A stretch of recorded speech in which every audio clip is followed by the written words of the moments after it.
Hello friends, welcome to my YouTube channel. අද අපි දෙන්න ලෑස්තිලා ඉන්නේ ආප්තෝපදේශ සහිත්‍යවැකි කියන මාතෘකාවට 3 4 5 ශ්‍රේණි ශිෂ්‍යත්ව විභාගයට අවශ්‍ය සිංහල භාෂාවේ තියෙන එන්නේ ඒ දේවල් ඕගොල්ලන්ට කියලා දෙන්නයි.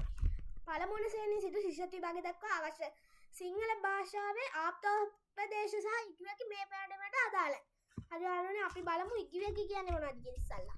ආප්තෝපදේශ සහ ඉක්වැකි කියන්නේ මොනවද කියලා බලමු. ප්‍රස්ථාව පිල්ලු හා ආප්තෝපදේශ අතර වෙනස වටහා ගැනීම අත්‍යවශ්‍ය වේ. ප්‍රස්ථාව පිල්ලු සෑම විටම යම් සිද්ධියක් උදාහරණයක් සපයයි. බොහෝ විට අවසන් වන්නේ මේ වගේ වැනිසේ වචන වලිනි. උදාහරණ ලෙස පොටි වර්ගයේ අල්ලගත්තා වගේ, ගහින් වැටුණු මිනිහට ගොන එන්න වගේ, අහස පොළව ගැටගන්නාසේ දැක්විය හැක. නමුත් ආප්තෝපදේශ යම් උපදේශයකට සපයයි. උගතමනා ශිල්පයමයි මතු රැගෙන තමන් හිසට තම අතමය සෙවනැල්ල යන උපදේශ ආප්තෝපදේශ සඳහා උදාහරණය ලෙස දැක්විය හැක. හරියල්නේ එහෙනම් අපි ආප්තෝපදේශ ටික බලමු.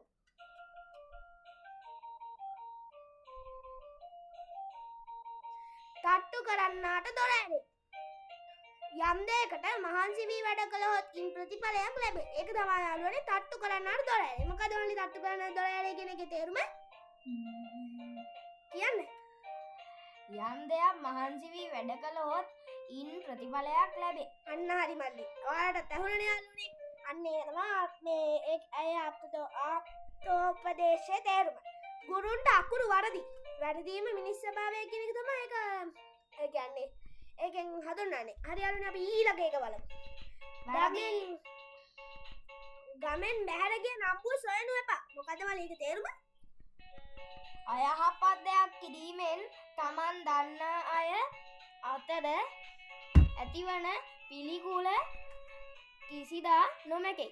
දැක්කා නේද යාළුවනේ? අන්න එහෙම තමයි ඒකෙන් එන්නේ. ගිය හකුරට නාඩන්නේ තියෙන හකුරු රැකගන්නේ. අහිමි වූ දේ ගැන කල්පනා කරමින් කාලේ කාදමනට වඩා තිබෙන දේ ආරක්ෂා කර ගැනීම අපේ යහපතට උදාහරණයක් වේ. මේ මල්ලි. ඒක හැමෝම හිතලා ගන්න ඕනේ මේ ආප්තෝපදේශය. ඉතින් යාළුවනේ ගින්නක් නැතිව දුමක් නොනගී. ඒ කියන්නේ යම් කෙනෙකු සම්බන්ධයෙන් අයහපත් ආරංචියක් පැතිරෙන්නේ නම් එයට හේතුවක් දැත. තේරුණානේ යාළුවනේ? ඒ කියන්නේ කෙනෙක්ගේ සම්බන්ධයක් ඇතුව අයහපත් ආරංචියක් හෝ මේ කකරේ ආරංචියක් පැතිරෙනවා නම් ඒකට අනිවාර්ය හේතුවක් තියෙනවා යාළුවනේ. හරි යාළුවනේ අපි ඊළඟ එක බලමු. ගින්දර සමග සෙල්ලම් එපා. ගින්දර සමග සෙල්ලම් එපා කියනකොට ඔයාලා හිතනවා ඇති ගින්දරත් එක්ක සෙල්ලම් කරන්න එපා කියලා. එහෙම නෙමෙයි. ඒගොල්ලන්ට කියන්නේ අපිට වඩා උසස්, අපිට වඩා බලවත් අයත් එක්ක මේ සමග ගැටෙන්න එපා කියලා. අපිට වඩා උසස්, අපිට වඩා බලවත් අය එක්ක ගැටෙන්න එපා කියනවා මේ ආප්තෝපදේශයෙන් කියන්නේ. හරියල්නේ අපි 7 වෙනි එකට යමු. අපි ඔයගොල්ලන්ට මේකේ 20ක් කියනවා නේ මලි. 20ක්. හරි. ටැග්ගෙන් ටැග් උතුම් ටැග් වෙයි. මොකද්ද මල්ලි? ත්‍යාගවන්ත භාවය ඉතා උසස් වෙයි. මල්ලි ලාභ බඩුවේ හිලක් ඇත. ඒ කියන්නේ මොකද්ද මල්ලි? වටිනා දේ අඩුවට දෙන්නේ එහි දෝෂ ඇති නිසාය. දැක්කා නේද යාළුවනේ? ඕගොල්ලෝ කඩේට ගියාම හිතනවා ඇති අපි හිතමු හරිය නිකන් 100ට සනමක් වගේ තමයි. හරි යාළුවනේ. ඊරාසේ Taman හිසට තම අතමය හෙවණැල්ල. ඒ කියන්නේ යාළුවනේ තමාට පිහිට තමාමය. හරිද? ඊළඟට 10. ලිදෙන් වතුර ඇද්ද විටයි වතුර උනන්නේ. ඒ කියන්නේ යාළුවනේ අපි කෙනෙකුට දෙන තරමට අපිට ලැබෙන්නේ අපිට ඒ දෙන තරමට තමයි අපිට ලැබෙන්නේ. හරිනද යාළුවනේ? හරි මල්ලි. එහෙනම් ඊළඟට කියන්නකෝ යා ඉවසීමේ සැනසීම ලැබෙයි කියන්නේ මොකද්ද? යම් දෙයකට කලබල වී කටයුතු කරනවාට වඩා ඉවසීමෙන් සිටීම වඩාත් ප්‍රතිඵලයක වෙයි. හරි මල්ලිය. දිලිසෙන සියල්ල රත්තරන් වෙන්නේ. ඔව්. ඒ කොහොමද මල්ලි ආයෙම ගියේ? මොකද කිව්වොත් ලස්සන ඇති සමහර දේ කිසිම වටිනාකමක් නැත.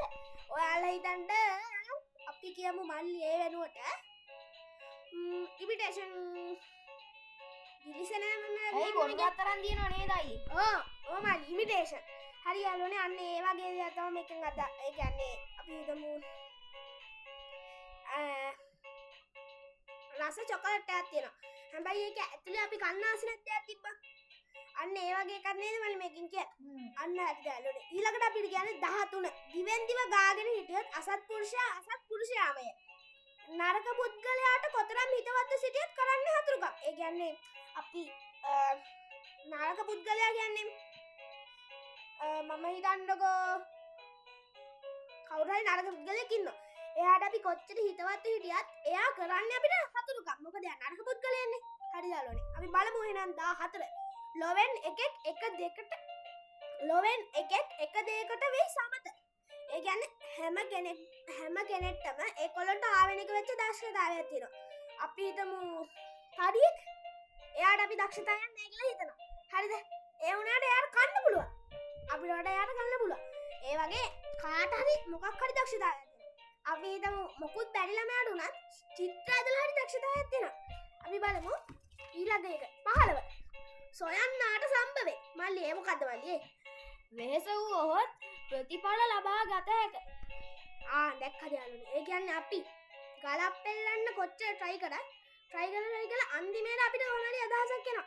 අන්න එහෙම වෙහෙස වුණොත් තමයි අපිට ප්‍රතිඵලය ලබා ගන්න පුළුවන් නේ මල්ලි. පෙරලෙන ගලේ පාසි නොබැදේ. ප්‍රශ්න වලට මුහුණ දෙන්න අත්දැකීමෙන් පන්නරය ලබයි. ඒ කියන්නේ යාළුවනේ පෙරලෙන ගලක් කියන්නේ ඒක තැනක තියෙන්නේ නැහැ නේ යාළුවනේ. එතකොට ඒක මේ වැස්සට දෙමුණ කොච්චර දෙමුණත් ඒකේ තියෙන පාසි එකට බැදෙන්නේ නැහැ නේ යාළුවනේ. අන්න ඒ වගේ තමයි ප්‍රශ්න වලට මුහුණ දෙන කෙනෙක් අත්දැකීමෙන් පන්නරයක් ලබයි. ඒ කියන්නේ හොඳටම සහගල තියෙන. හරි යාළුවනේ අපි බලමු 17. බොරු ආරංචි වලට පියාපත් ඇත. ඒ මොකද මල්ලි? බොරු ආරංචි ඕපාදූප ඉක්මනින් පැතිර යයි. ඒ කියන්නේ මල්ලි ඔයා හිතන්නකෝ අපි හොත දෙයක් කිව්වා කියලා. අපි හොත දෙයක් කිව්වොත් කවදාවත් ඒක මේ ගමට පැටලෙන්නේ මේ ලෝකයට රටට පැතිරෙන්න කොච්චර කල්යයිද? හිතනකට වැඩි දවසක්. හැබැයි අපි බොරුවක් ඕපදූපයක් කිව්වොත් ඒ කොච්චර කලින් පැතිරෙයිද? හිතා ගන්නද දෙයකින් නේ මල්ලි. හරි යාළුවනේ අන්න ඒක තමයි මේක හදරන්නේ. අපි බලමු එහෙනම් දේශේ හැටියට වාසේ. ඕගොල්ලෝ හිතන ඇති. තමා සිටින ස්ථානයට ගැලපෙන ලෙස ජීවත් විය යුතුය. ඒ කියන්නේ තමා ඉන්න පැලකනම් පැලේ ඉන්න ඕන විදිය තමයි අපි ඉන්න ඕනේ. හරි අපි එහෙනම් බලමු 20. යාදක නොරත රත සමග පෑහීමක් නැත. ඒ කියන්නේ මොකද්ද? නොගැලපෙන දෙදෙනෙකු කිසිදා එක්කල නැහැක. අපි තව දෙකක් තුනක් බලමුකෝ. හොදට නරකට දෙකට කටමේ. යහපත් අයහපත් දෙකටම වචනේ මුල් වෙයි. ඒ කියන්නේ අපි නරක දෙයක් කිව්වල් හොඳ දෙයක් කිව්වත් කියන්නේ කටින්නේ. කියන්නේ කටින් කියන්නේ පිට වෙන්න වචන. ඒක තමයි මේකෙන් අදහස් කරන්නේ. අපි 20 යුද්ධයට නැති කඩුව කොස් කරන්නේ. ඒ කියන්නේ අවශ්‍ය අවස්ථාවක් නැතිද ප්‍රයෝජනෙ නැත. අපි දැන් මාළු කපන්න පිහිය ඕනේ කියලා. මාළු කපන්න පිහිය ඕනේ. හැබැයි පිහිය ගේන්නේ කොළ කපන්න. ඒ කොළ කපන්නේ මේ ගල් කපන්න. ගල් කපන්න පුළුවන් ද පිහිය? මාළු කපන්න තිබ්බ පිහියෙන් ගල් කපන්න බෑ. හැබැයි අවශ්‍ය වෙලාවට නෙමෙයි පිහිය ගෙනාවේ. අන්න ඒ වගේ දේවල් මේක හදාගන්න නේ මල්ලි. සමගිය බලය වේ. මොකද මල්ලි? සමගිව සිටි විට අභියෝගවලට මුහුණ දීම පහසු වේ. දැක්කනේද යාළුවනේ?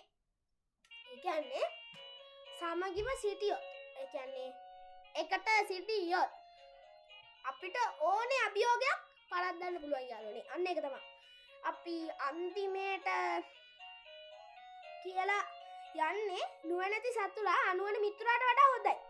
ඒ කියන්නේ මිතුරෙක්වත් ආඥානයෙකුගෙන් සිදුවිය හානිය නුවණැති සතුරෙකුගෙන් වඩා හානියට වඩා වැඩි.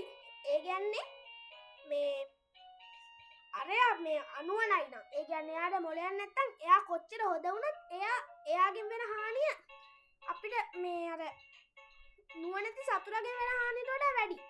ඒක තමයි යාළුවනේ මේ දේ කියන්නේ. අපි එහෙනම් මියුසික් එකක් අහලම මේක ඉවර කරමු. හරි යාළුවනේ. ඔයගොල්ලෝ හැමදාම සතුටින් ඉන්න.